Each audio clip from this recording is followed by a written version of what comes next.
पुणे जिल्ह्यातील कोरेगाव भीमात आज 207वा शौर्य दिन साजरा होतोय।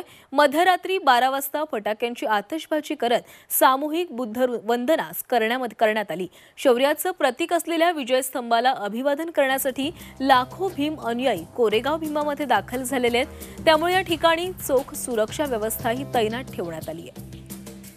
तर कोरेगाव भीमा इथं 207वा शौर्य दिन साजरा केला जातोय आणि या शौर्य दिनानिमित्त हजारो अनुयायी या ठिकाणी आलेले आहेत आणि विजय स्तंभाला अभिवादन करतायत। देशभरातून हजारो अनुयायी या ठिकाणी आलेले आहेत आणि या ठिकाणी ते विजय स्तंभाला अभिवादन करतायत आणि या ठिकाणची ही ड्रोन दृश्य देखील समोर आली आहे। या संदर्भात अधिक बोलूयात आमचे प्रतिनिधी कैलास पुरी यांच्यासोबत। कैलास, आज कोरेगाव भीमा इथं 207वा शौर्य दिन साजरा होतोय। हजारो भीम अनुयायी या ठिकाणी आलेले आहेत।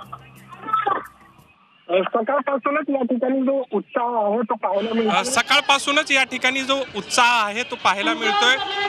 देशाच्या कानाकोपऱ्यातून भीम अनुयायी जे आहेत ते या ठिकाणी शौर्य दिनाच्या निमित्तानं विजय स्तंभाला अभिवादन करण्यासाठी आलेले आहे।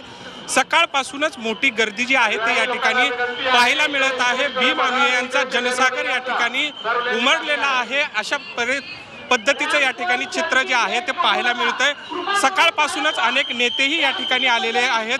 प्रकाश आंबेडकर असतील, माधुरी मिसाळ असतील, रामदास आठवले असतील, दत्ता भरणे असतील, यासारखे अनेक नेते जे आहेत ते या ठिकाणी अभिवादन करण्यासाठी आलेले आहेत। आपल्याबरोबर काही नागरिक आहेत, त्यांच्या भावना जाणून घेऊया। खरं तर तुम्ही आलेला आहात, काय सांगाल, कशा पद्धतीनं उत्साह आहे? चांगल्या प्रकारचा उत्साह आहे, खूप आनंद वाटतोय। आलोय, पहिल्यांदा आलो। जय भीम। एकंदरीतच खूप उत्साह जो आहे तो या ठिकाणी पाहायला मिळतोय। राज्याच्या कानाकोपऱ्यातून लोक जे आहेत ते या ठिकाणी आलेले आहेत आणि मोठा उत्साह या ठिकाणी आहे।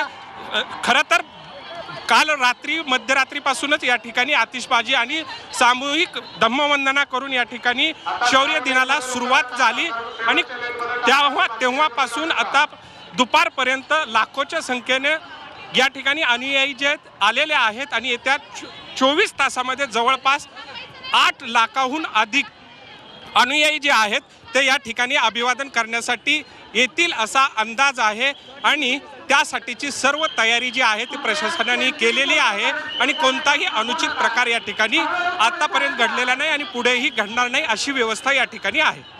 नक्कीच कैलास, तर आपण बघतोय सकाळपासूनच लाखो अनुयायी या ठिकाणी आलेले आहेत आणि अभिवादन करतायत आणि ते पोलीस बंदोबस्त देखील चोख दिसतोय। धन्यवाद तुम्ही दिलेल्या माहितीसाठी।